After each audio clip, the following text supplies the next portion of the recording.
Friday, February 14th, 2020. Roland Martin is off today. I'm your host, Amisha Cross. Here's what's coming up on Roland Martin Unfiltered. Trump is ignoring Attorney General Barr's request that he stop tweeting. In breaking news, Barr has hired an outside prosecutor to review the case against ex-Trump advisor Michael Flynn. The Nevada Caucus is on Saturday, and no one knows if it's going to work or end up just like Iowa. Nearly 4 million Latino voters are opting out of the political process in Texas. We'll break it down with a panel. Plus, are you happily with your soulmate this Valentine's Day or still looking? We'll talk about that and how to strengthen the relationship you already have. It's time to bring the funk on Roland Martin Unfiltered. Let's go. He's whatever the biz, he's on it. Whatever it is, he's got the scoop, the fact, the fine. And when it breaks, he's right on time and it's rolling. Best believe he's knowing. Putting it down from sports to news to politics. With entertainment just for kicks, he's rolling. It's on go, roll, y'all. It's Roland Martin, yeah. Rolling with Roland now. He's funky, he's fresh, he's real, the best, you know he's Roland Martin now.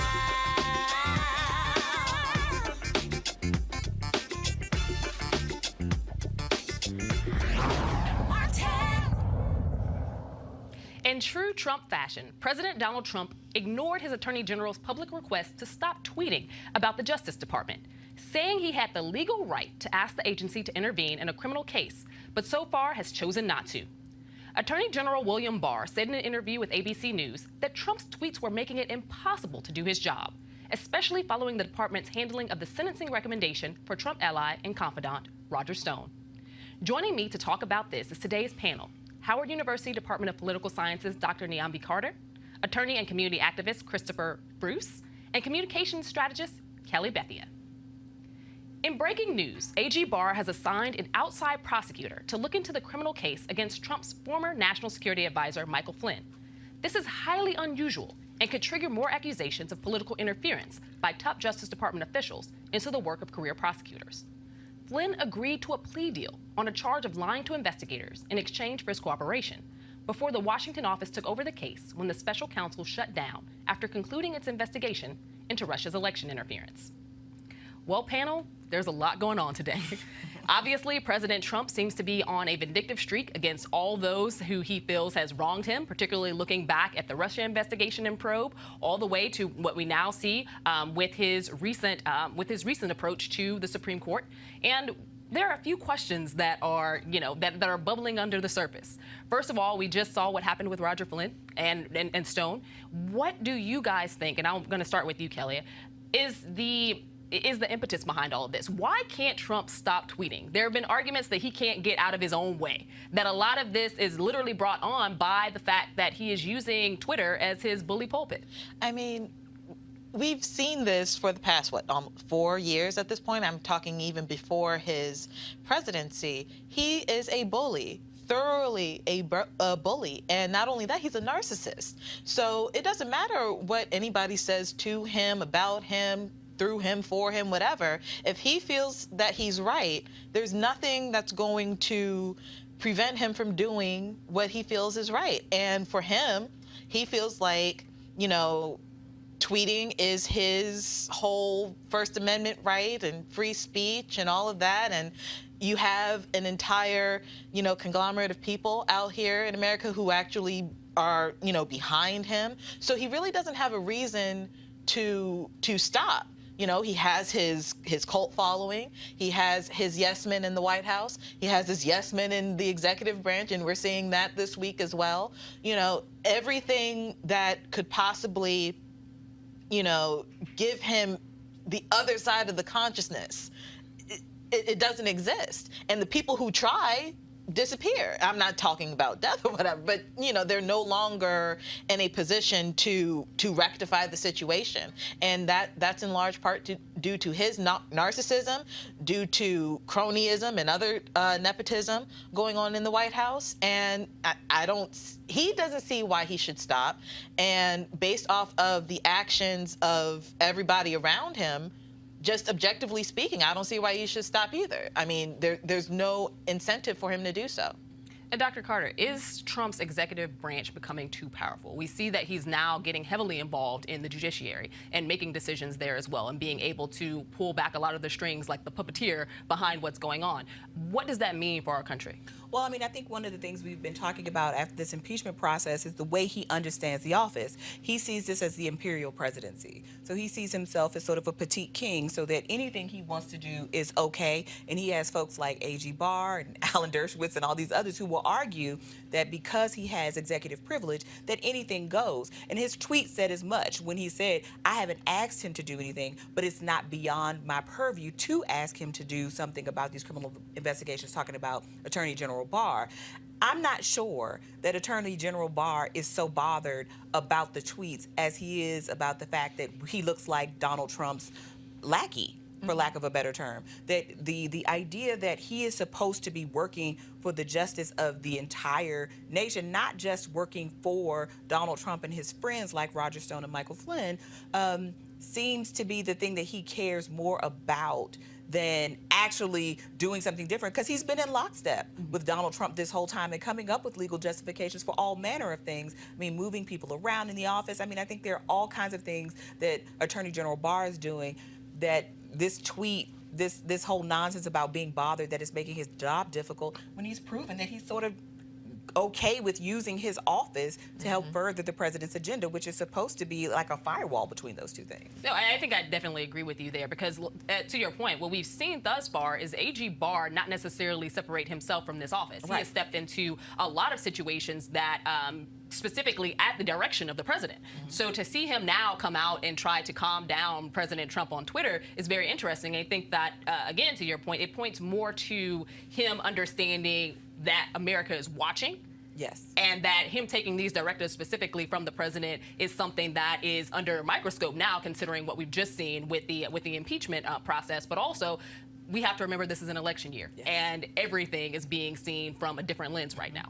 And I don't think that A.G. Barr, even though he's probably still taking all of his direction from the president, wants the American public to know just how in lockstep he is, or at least not have those directives being given via the internet on a daily basis. We want to get you in here a little bit, Chris, as well. I know that you're also an attorney. When we're talking about the limits that should be at the executive branch, particularly as it relates to the judiciary, we've just saw several prosecutors actually step down. That's a huge deal. What does that mean, and what can we look for going forward for not only this administration, but just how people look at this branch? Well, you're exactly right there. The President of the United States is the President of the United States, and the Department of Justice is under the President of the United States and the executive branch. The problem that's happening here, though, however, is that previous presidents have typically respected the Department of Justice to let them do what they do. And that is to make sure that the people of the United States have faith in our judicial system. So with the president interfering with this, now people are really questioning, is justice really being served? So you have, and I know no one on this panel is surprised about what this president is doing, but the lack of integrity that's happening is actually alerting people like Barr and saying, this has gone too far. And I'm one of the type of people of encouraging President Trump to continue to tweet, because it is another way of telling people this is what you elected. So on both sides, make sure he does not get reelected, and on that side, he's just going to get worse. So elections have consequences, and we're seeing them play out now. But I think his followers like this. That's what I'm saying. That's the scary part about it. I don't think they're bothered. I think they actually do think that he should be doing more of this and sort of expanding the role. Now, they only like it when it's their guy. Because the truth is, once you set these precedents, it's hard to put that genie back in the bottle. So if there's another president that's of a different administration, of a different party, and you don't like it, you've now set the precedent that the president can kind of do whatever he wants. And what he's done very chiefly, I think, is create enemies of these specific branches. Yep. When you're trying to remain this hierarchical power and you're moving towards a dictatorial regime in a lot of ways, what you want to do is eliminate anybody who can put a check on you. And I think that this president has done a really good job of either, shaming those who are actually doing their jobs, removing them, shifting things around, trying to raise the ire in the public's eye around why you should not have faith in these specific government institutions, and leaving it all within himself.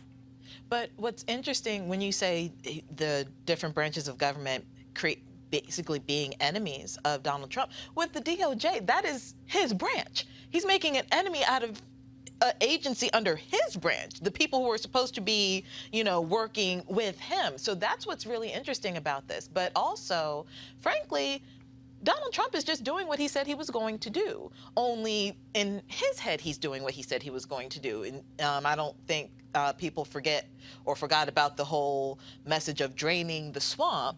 That always stuck out to me in 2016, the whole notion of draining the swamp. But in reality, he created a swamp. But what you said, though, was really key. He views the Department of Justice as not working with him, but working for him. And that's not exactly, they're in the executive branch to help him administer the government. Exactly. They don't work for him. Exactly. They work for the United States. Because, when people take civics and, well, I know, it's very That's how it's supposed to that's be. how it's supposed to be, Right. But it's clear that he didn't. But, I mean, he also totally misrepresents the Constitution. Absolutely. I mean, Congress comes first, then it's the president, then it's the judiciary, and I think that's on purpose.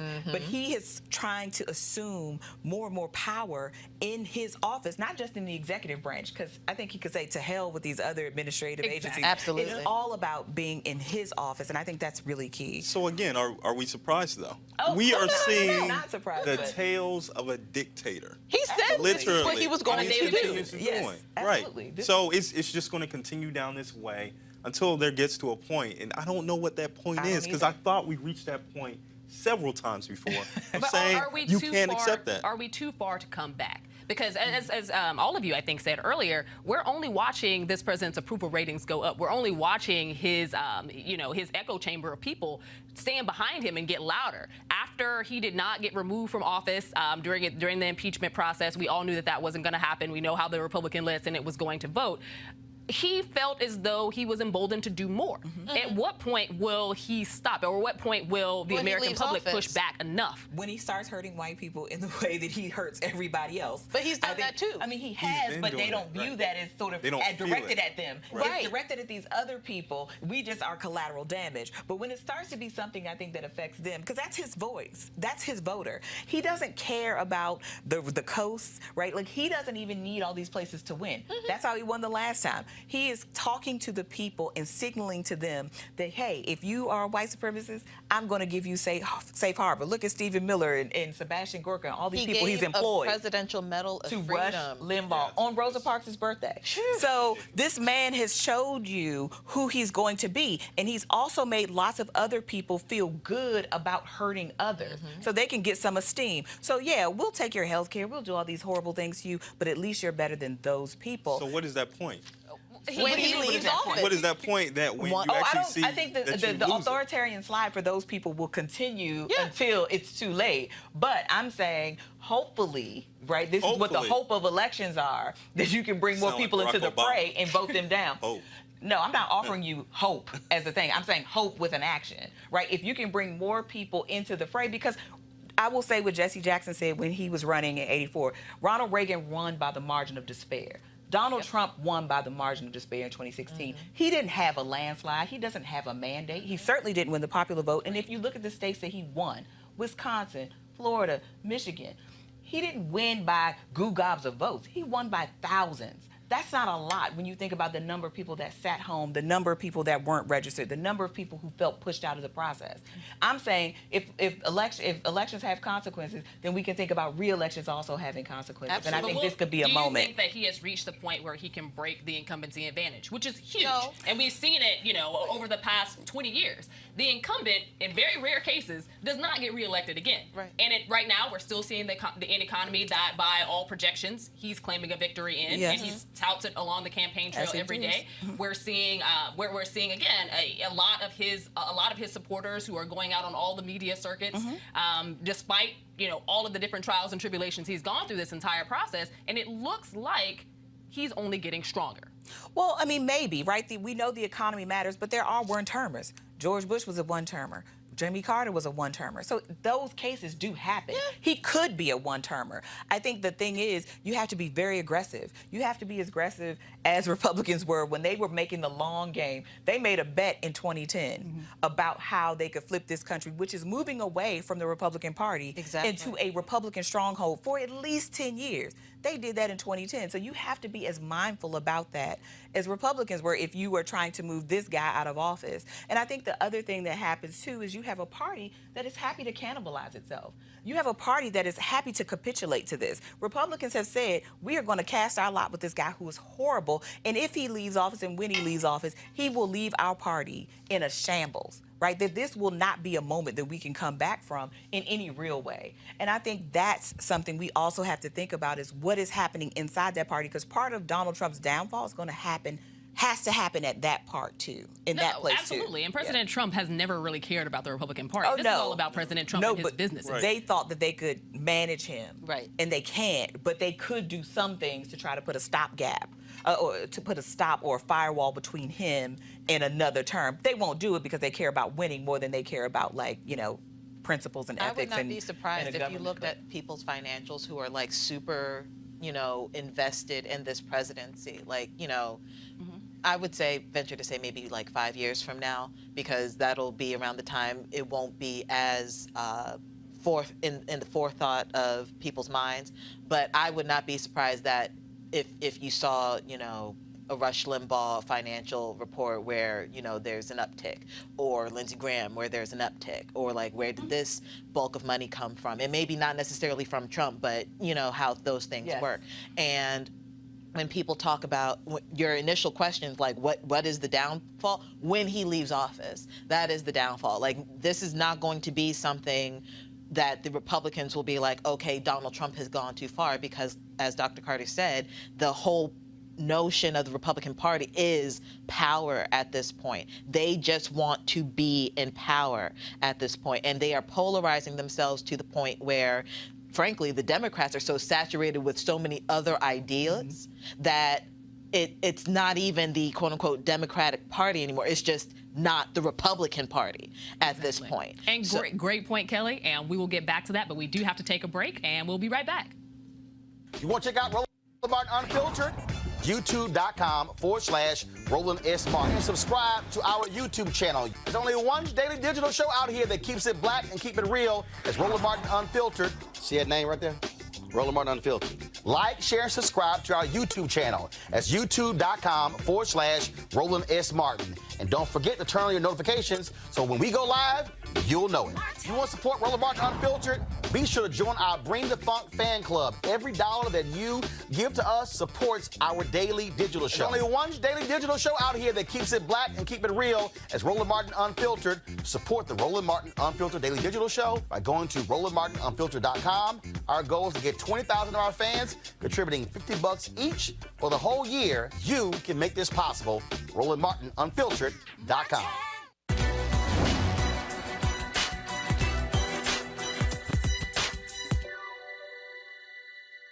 You have the ability. Now apply yourself. Educator Benjamin Mays.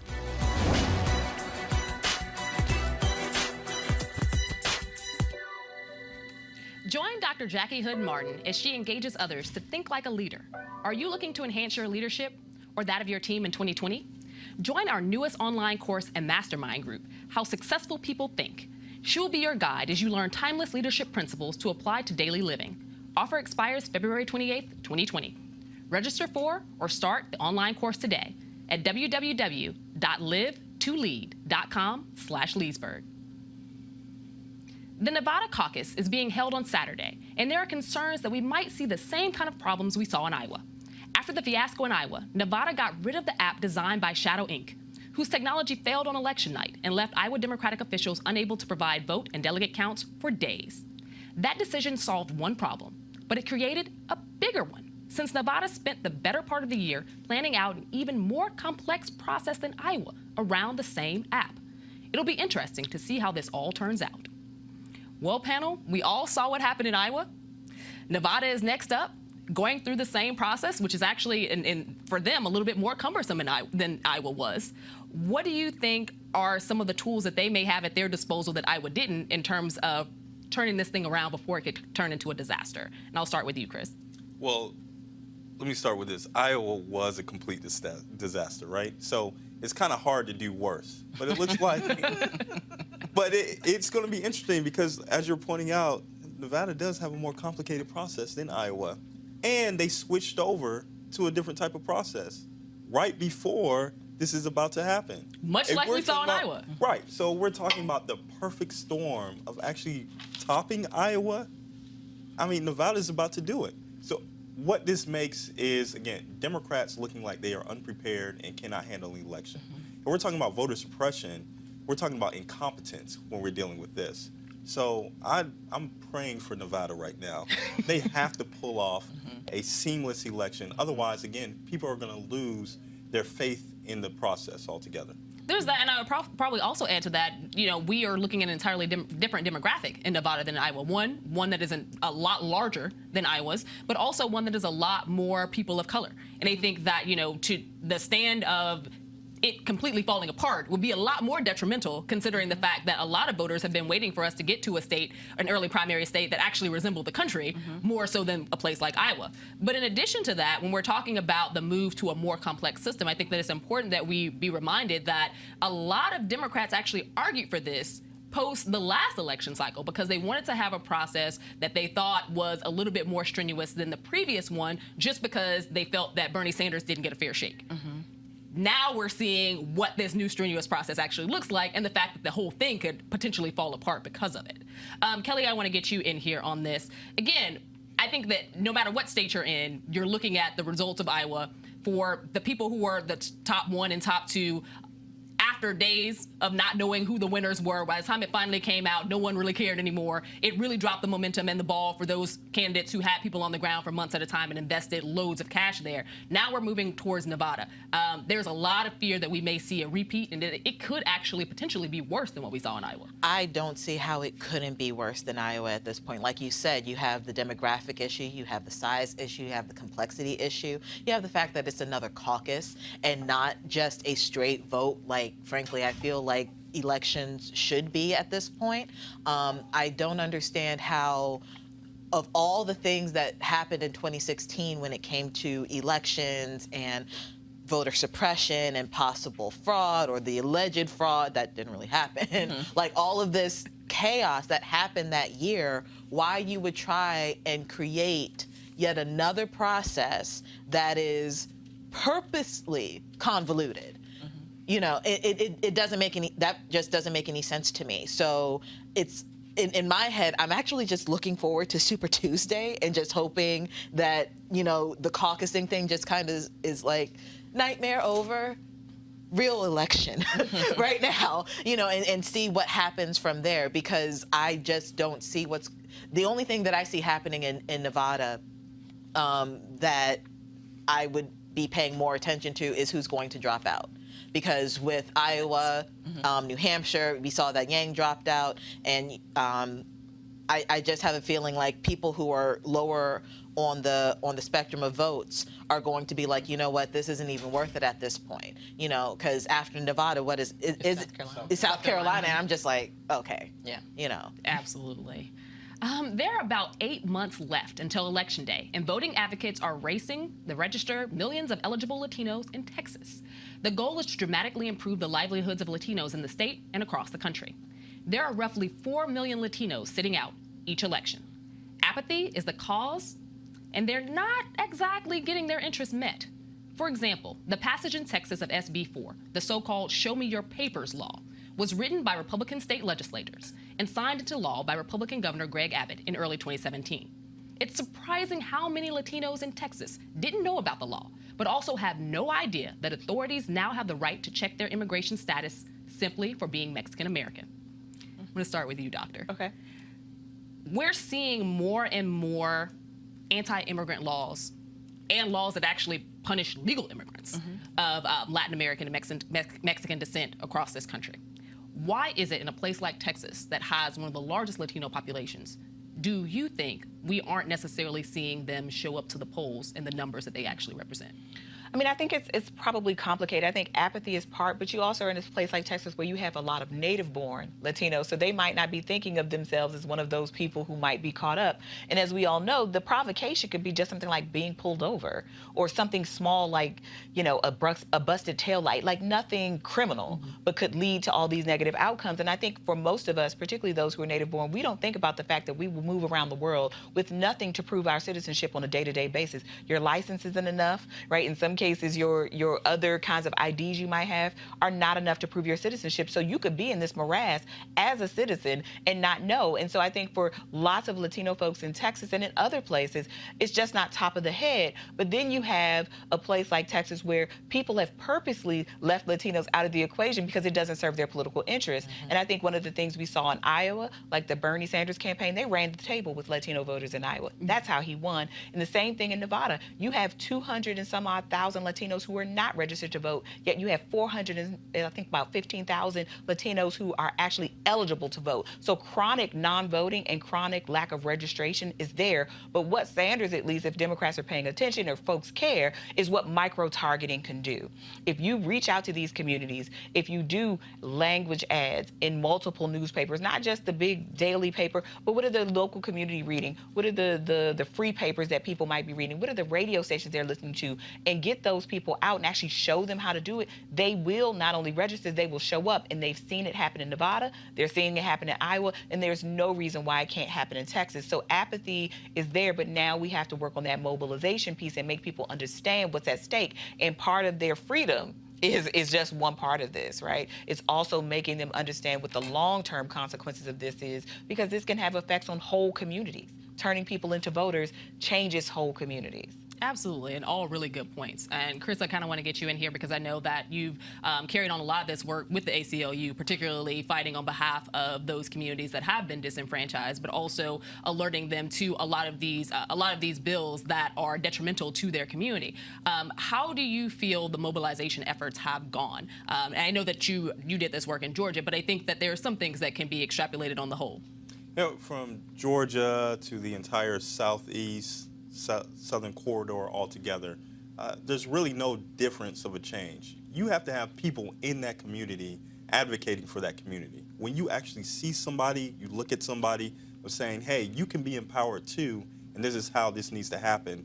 That's the way that you get people interested and you bring them into the political process. Some campaigns just don't do that. Some campaigns will send out any and everybody to say, you need to vote because your life depends on it. That second part's true, but do you know what really, the type of interest that I have? Are you really asking me what I want to see in a candidate? So you can say it all you want. You can pass out one-pagers or anything else, but if you don't know exactly where, like you're saying, micro-targeting is specifically a great point. But I need to feel, this isn't just Latinos, African Americans, all minority groups. I need to feel that your campaign is really respecting me as a person and not as just another voting number altogether. Mobilization needs to happen in all states, especially in Texas, and then you can actually have a change or a difference, because these laws are going to continue. Until you start voting out people, they're just going to get worse and worse, and you can defeat them down at the legislature, or you can defeat them in the voting block on local elections. And Kelly, from my conversations with a lot of different Latino organizations around this and a few other issues, one of the major issues that has risen as a complaint when it comes to mobilization and getting people to the polls is that the things that matter to different types of Latinos vary greatly. So unlike the African American population, which a large portion can describe their lineage back to slavery in this country, when it comes to the Latino American population, you have people from various countries who some escaped some pretty heinous things. Others have been in this country for a very long time who don't necessarily see themselves as supportive of sanctuary cities or anything else because they feel like they don't necessarily they didn't walk that same path. Right. So when a lot of the campaigns are speaking towards that type of messaging, specific towards some of the newer Latino population, those who've been here for a while don't necessarily feel the same. But also there is a huge distance between when it comes to how certain Latino groups view other Latino groups. And we've seen that arise as well in terms of mobilizing and getting them together on any particular issue. How do you think that factors into making sure that they actually get out to vote? I think that also happens in the Black community as well. I mean, you have the older generation of Black people who don't understand the newer generation of Black people and why we want to mobilize a little bit more, and we see each other more so as individuals and want to be respected as such. And then Black people are like, well, if they're Black, we need to vote because they are the Black candidate.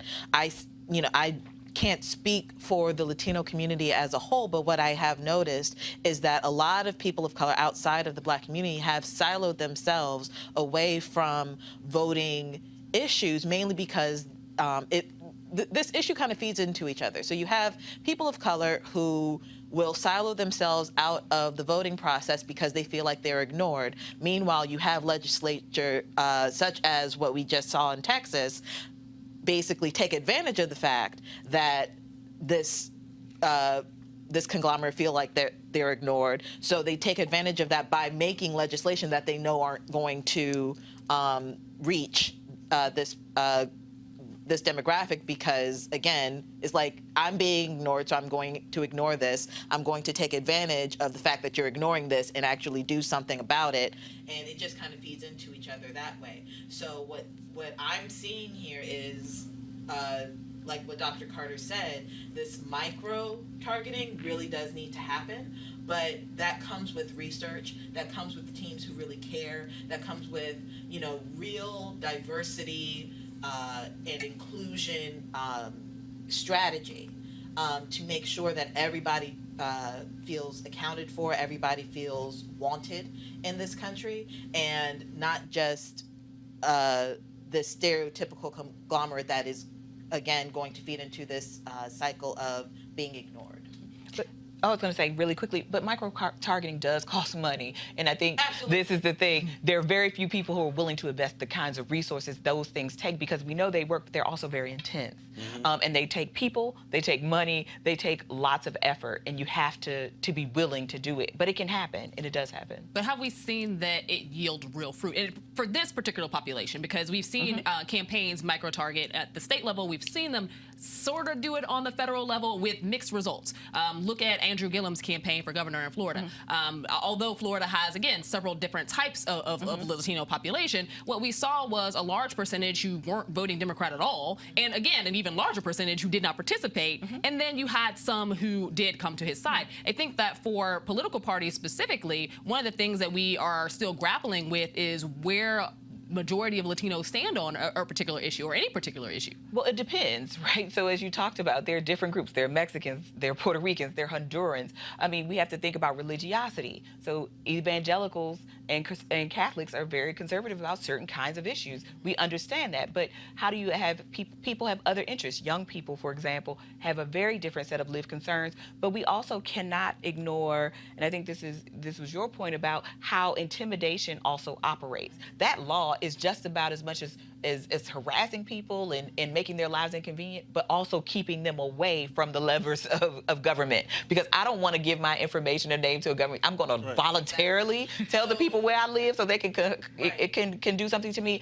So I think there is sort of these institutional things. And no, nobody has a lock necessarily on this one community, but I will say we have seen in places like Nevada, the Latino community did make a difference when Harry Reid was running for re-election. He won very narrowly, and he won because Latino people showed up. So they will show up, but you have to give them a reason to. Right. And it's not just going to be Spanish language ads, and it's not going to be just trying to eat tamales and show up for Independence Day celebrations. You actually have to give people a legitimate reason to show out. And everybody is just the same on that score, whether you're Latino and it doesn't matter what nationality you are, or whether you're Black and it doesn't matter what nationality.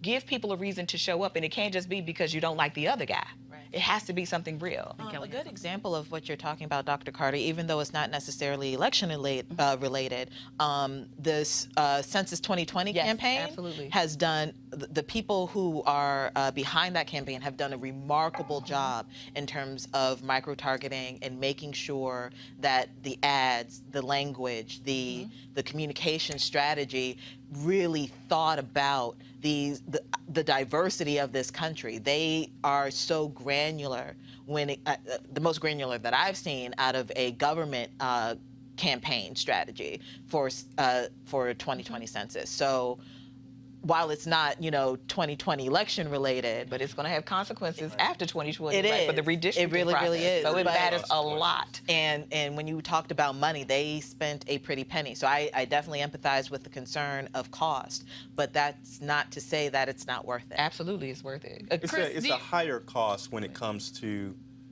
if we leave these people out of the process, Exactly. resources for communities, education systems, Exactly. transportation, infrastructure. If we don't have these people registered, not only just for the census, but to vote, if their voices are not being heard, then that the community can only be apathetic for so long until they start revolutionizing, of saying, we're tired of this, of being oppressed in a certain form or fashion. And then you have other things of us versus the other. So are we welcoming them into this American system altogether?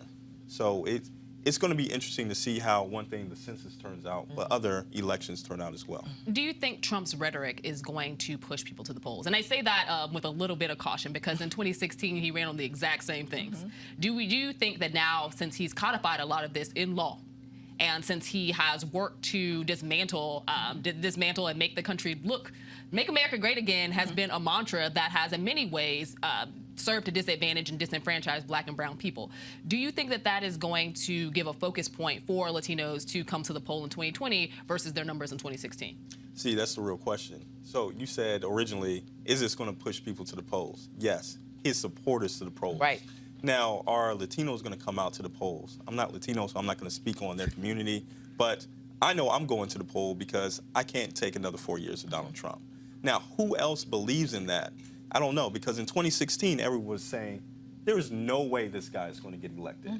And that's exactly what happened. They underestimated. Right. And so we need to figure out, are people still believing that this guy is not going to get reelected, and the type of damage that he's done to our country. But I think also people underestimated white supremacy and people's sort of racist appeals. Like those sort of racist appeals work, and they've worked to great effect for decades. But I think we forgot about it in those sort of, the afterglow of the Obama years and all of those Everybody's things. like, we have a Black People president. were But I think Racism exactly. over. But do you also have people saying irresponsible things like, we can afford to lose an election. It's not a big deal. This is going to usher in a partisan revolution. This is what we need to shake up the system and wake people up. Give Jill Stein money. Now we have 3 years, and I don't know where that money or Jill Stein is today.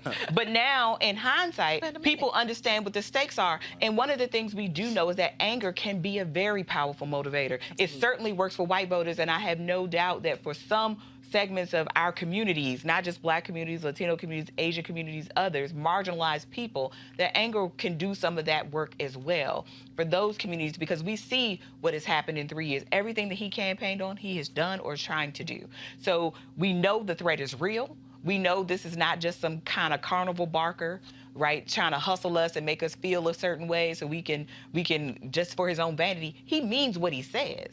And he is doing and staffing himself with people who are going to see to it that the things that he says he's going to do, whether it's that wall or whether it's these Muslim bans and these other now bans that are extended continental African countries and other places. He's doing all of that because he wants to remake America in a particular kind of way. And so I'm hoping that people realize another 4 years of this is only going to embolden him because he has nothing to lose.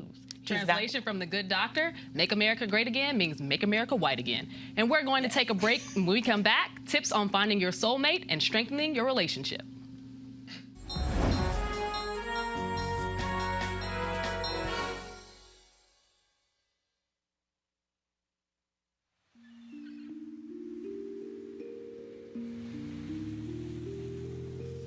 I'm here in Milwaukee on my way to meet Angela Lang from Black Leaders Organizing for Communities. BLOC is a dynamic grassroots organization that is all about building long-term political power with a new vision for civic engagement. Let's see how they do it. Block launched in November of 2017 with the idea that we were going to not wait for a candidate, we're not going to wait for a party, we're going to educate our folks ourselves. We're going to empower people, we're going to do year-round civic engagement, we're going to make sure people understand the power that they have within themselves to make a difference in this political system that often excludes us. And you're actually using, and I think you call them ambassadors. Yes. Who go around and knock on doors and listen, not only talk, but listen to the folks that open up that door and want to talk about the issues that confront them. We knew that we wanted to do things differently. So ambassador is kind of just a canvasser with a twist. People see our really aggressive ground game. They see that our ambassadors are deeply trained. They're not just, being transactional. Can you vote for this candidate, yes or no? It's deeper conversations. It's more meaningful conversations. We were able to do over 227,000 door attempts just in 2018 alone. That's the importance of having, number one, a year-round program where you don't leave, where you don't pack up and leave and then wait until the next election, where you have a presence in the community at all times.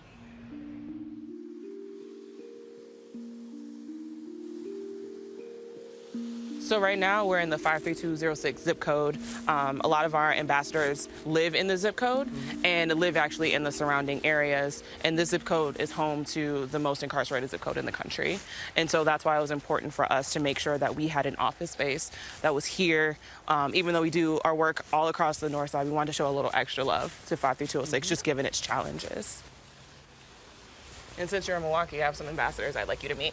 That's great. Let's do it. Block did a lot for me. Me coming from the streets, selling drugs, going in and out the penitentiary. It really opened my eyes back up, like, damn, I'm really hurting my community when I could be helping my community. Let's not cry here. Block is the change. I have a term that I use, and it's, this is what the change looked like, and the change is me. Ben was fighting, but it was the wrong fight. Now I'm in the right fight. Block changed me because I was never into politics, and now I'm more down than ever. Well, we won in 2018, right? Scott Walker is no longer around. I mean, that's a good thing. But we also know that fight and that struggle never ends. We have a proud and rich history with the civil rights movement. Dr. King was closely involved with our union, and some of you know this. In 1968, when he went to Memphis, Tennessee, those sanitation workers were represented by AFSCME, Local 1733. And everyone in this room knows the story. He ultimately gave his life supporting those sanitation workers. Dr. King understood the connection between economic rights, labor rights, civil rights, human rights. You're doing the work that Dr. King believed in every single day that he gave his life for. You're reconnecting with your communities. You're knocking on doors. You're not only talking with folks and sharing information with them, but you are listening to what they have to say. Nobody can do that better than you because you're from here. We're building a movement block by block in Milwaukee and across the country. People understand and know what you are doing. How many politicians have come in wanting to talk to you? Okay, a lot. If they're talking to you and they're making those promises and commitments, then you've got to hold them accountable. And if not, then you kick their ass. I mean, simple as that. Excuse my friend. Excuse my friend. I mean, you've got to hold them accountable. With that, I don't want to keep you any longer. You're supposed to be knocking on doors this afternoon, right? But I just want to say thank you on behalf of the 1.4 million members of AFSCME, and let's get the job done, okay? Let's get the job done. Thank you very much. Thank you.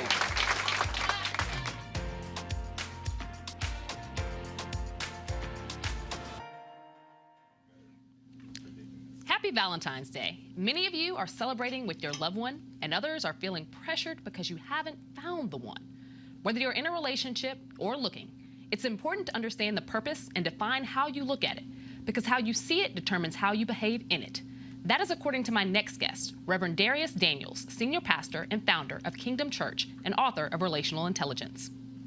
Welcome to Roland Martin Unfiltered. Thank you so much for having me. Happy Valentine's Day to everybody. Absolutely. So we got to see some clips of your work and have a few questions related to some of the content therein. There was one point where you started describing people's needs versus wants when it came to choosing their partner. Could you elaborate a little bit more on that? I think that a lot of people, both men and women, have these checklists, if you will, about the things that they would like to find in their partner. And you had some interesting comments about that. Yeah, so one, I think both of them are important, but I think it's important to draw a line of distinction between what is actually a preference for you in a relationship and what is negotiable. Because oftentimes when a person doesn't know the difference between those two, they will compromise in an area they probably shouldn't, or they won't compromise in an area where if they reconsider, looking back in retrospect, they probably would. So I think the heart of what I'm trying to get at is we should all know in a relationship what are our needs versus what are our preferences. Then that way, if we have to do some negotiation, and I'm not saying you always have to, sometimes people get blessed or lucky or fortunate and they get absolutely everything they want and need. But if there are times when some negotiation has to take place, you want to make sure you're not compromising the wrong thing at the wrong time and in the wrong area. Absolutely. One of the things that also I think that we would be remiss if we didn't discuss it here, there are a lot of relationship do's and don'ts and Q&As that go around the Black church all the time. However, we notice that there are a lot of single women in the Black church. Do you think that a lot of the conversation around relationships particularly is helping Black women, who are often the largest group in the church, who are also extra single? No. No. So I think in religious circles, we need to do a better job of that. I think sometimes we are speaking, meaning when I say we, I mean religious leaders.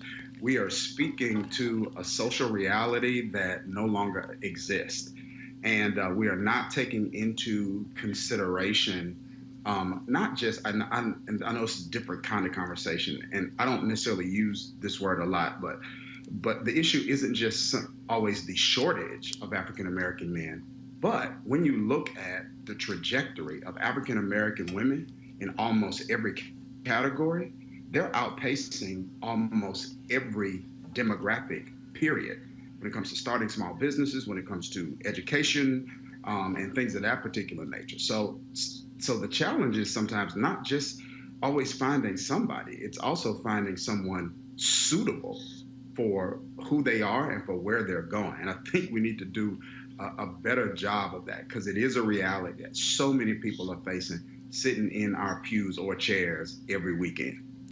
And I have one more question before I toss this to the panel here. As it related to a lot of the videos and a lot of the outreach you've done related to your book and your series, the conversation has been largely from you. And I asked this because while watching it, I saw that your wife was there and the first lady. However, she didn't have very much to offer within that conversation. So we're seeing a man, yourself, tell us about what it is to be single or what people should look like or look for in their mates, but how much of that is actually informed by women? Because to be quite frank, Black men tell us all the time, or men in general, what we should do when it comes to relationships. However, we're not necessarily hearing that same vantage point from females, and the people who are taking the lead on this are often men.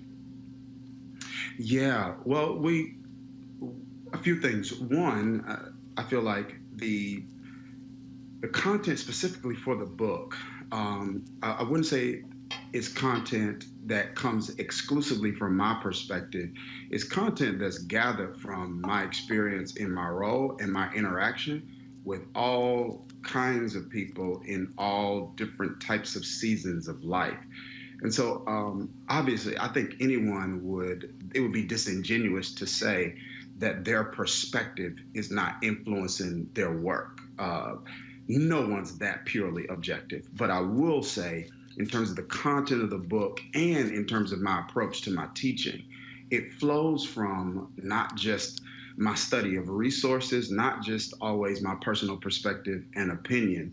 A lot of that I wouldn't even share on a platform, but it comes from my interaction with people who are a part of my orbit of relationships or a part of our congregation. And it is my attempt to speak to what I'm hearing and also to give voice to some perspectives from men and women, to men and women, to hopefully help them in this area. And my wife is doing a lot more. She's adding a lot more value. I'm not quite sure what's seen or what's out there, but as a matter of fact, we just did, I think, we just did an event a couple weeks ago, and we did a live a couple of days ago. So she does speak into, in a large way, this conversation, at least for our church. Well, Dr. Daniels, I want to make sure that we are also getting the questions answered that are burning from our panel right here in studio. I think we're going to start with the ladies first. So Kelly Bethia is over here, and she has a burning question for you. I was just curious, well, two things. One, are there levels of single? Because you categorized extra single, or was that just like a turn of phrase right there? And then secondly, regarding the issue of possible the discrepancy in success between men and women, how do you feel we should rectify that? Because just as an anecdote, I consider myself to be pretty accomplished, and I don't necessarily see myself, for lack of a better phrase, dumbing myself down in order to find a mate. Nor am I in the business of waiting for a mate in order to, possibly fulfill some contrived notion of what God may or may not want for me. So could you please explain that notion? Yeah, I think that's a great question. So one of the first things that I would say to the second question, well, as it relates to the first question, I'm not quite sure if I said extra single, that was probably me misspeaking. That's not I don't even know if I've used that word before. It's definitely not a category that I would put anybody in. But as it relates to your second question, I think it's a profound one. I think it's a very important one. And so one of the things that I would say is I think it's important for, in this season, men, I'll put it this way. Peter Drucker said, people who were successful in the past knew what to say. People who will be successful in the future know what to ask. And so I think it's important for men in this season to do a lot more listening, to hear what suitable is like for a woman in this season. One of the things I recognized really quickly when I married my wife, I did not marry my mother. It's two different generations, two different perspectives. And so if I am attempting to relate to and be my best self for the woman I'm with now, based on a perspective and a paradigm I had with the woman that I grew up in my house being my mother, then I'm not going to be a suitable mate for her. So I think, as the moderator mentioned earlier, I think there's been way too much telling in the Black community, way too much talking to Black women as opposed to listening to and learning from them, so that brothers can, quite frankly, step their game up and add the kind of value that needs to be added to our community, and be the kind of men that our community and our women so desperately need. That's not man bashing on my part. I'm not one of those. But I do think if we're going to be objective in this conversation that has to take place, I don't think any woman, or any man for that matter, should dumb themselves down. I don't think that's that's not an expectation of God for anyone to do that. And relationships, based on the person, it's their preference. It's not a need. A relationship should not complete a person.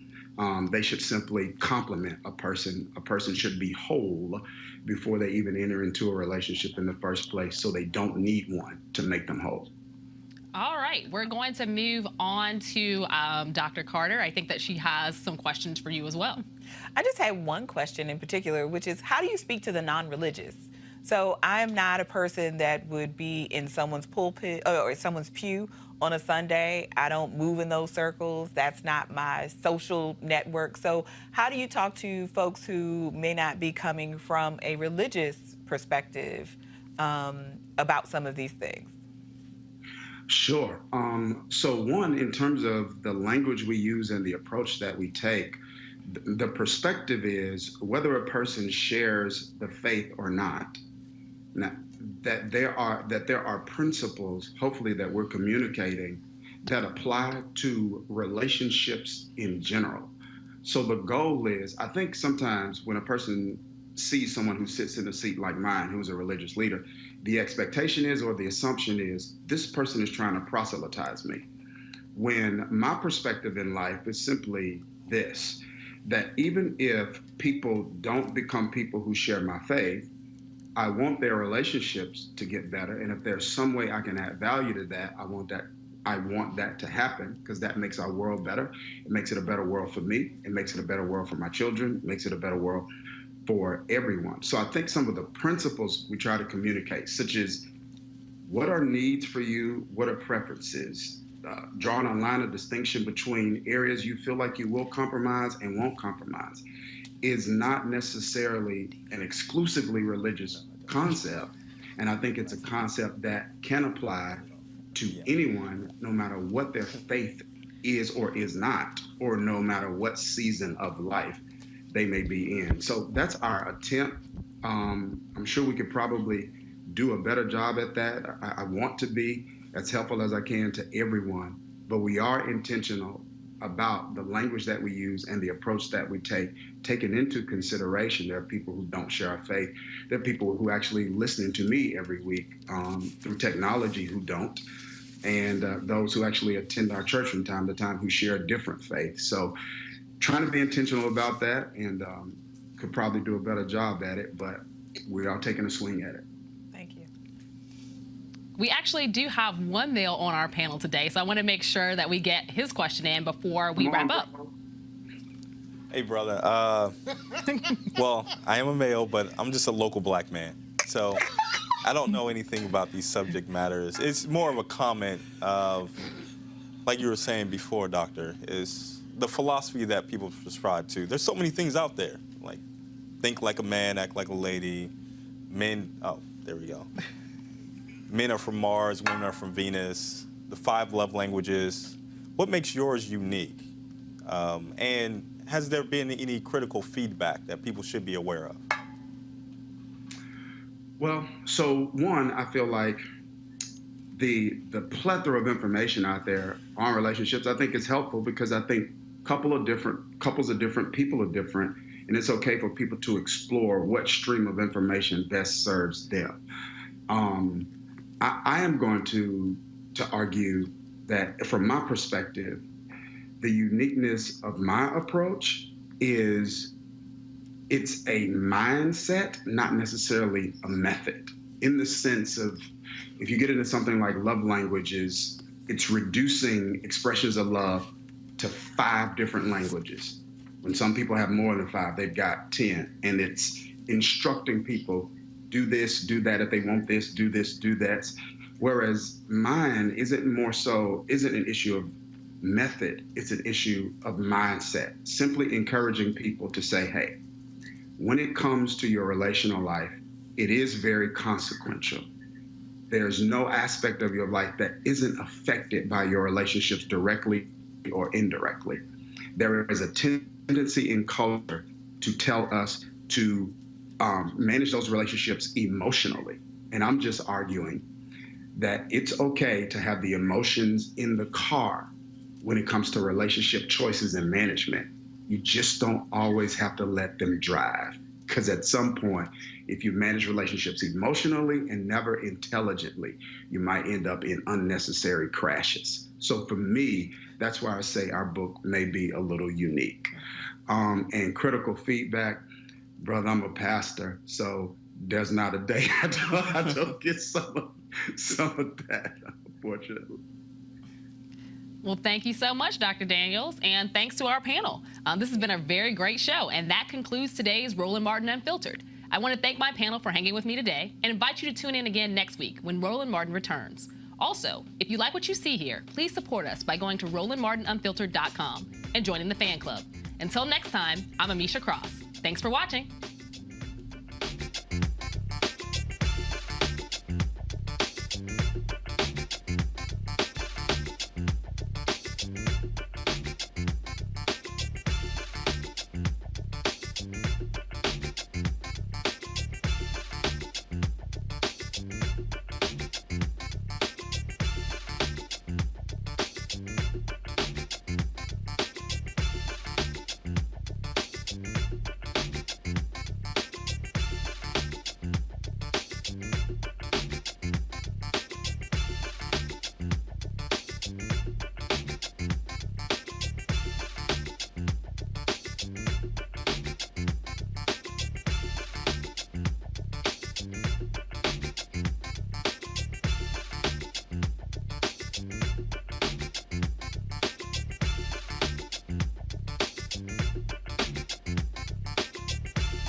You want to check out Roland Martin Unfiltered? YouTube.com/Roland S. Martin. And subscribe to our YouTube channel. There's only one daily digital show out here that keeps it black and keep it real. It's Roland Martin Unfiltered. See that name right there? Roland Martin Unfiltered. Like, share, and subscribe to our YouTube channel. That's youtube.com/Roland S. Martin. And don't forget to turn on your notifications so when we go live, you'll know it. Hey everybody, this is your man Fred Hammond, and you're watching Roland Martin, my man, Unfiltered. Hi, this is Essence Atkins, and you're watching Roland Martin Unfiltered. Hey, yo, Peace World, what's going on? It's the Love King of R&B, Raheem Devon, and you're watching Roland Martin Unfiltered. Hi, my name is Brescia Webb, and you're watching Roland Martin Unfiltered. Ow. Well, I like a nice filter usually, but we can be unfiltered. What's going on? This is Tobias Trevelyan, and if you're ready, you are listening to and you are watching Roland Martin Unfiltered. What's up? I'm Lance Gross, and you're watching Roland Martin Unfiltered. Hi, this is Cheryl Lee Ralph, and you are watching Roland Martin Unfiltered. I mean, could it be any other way? Really? It's Roland Martin.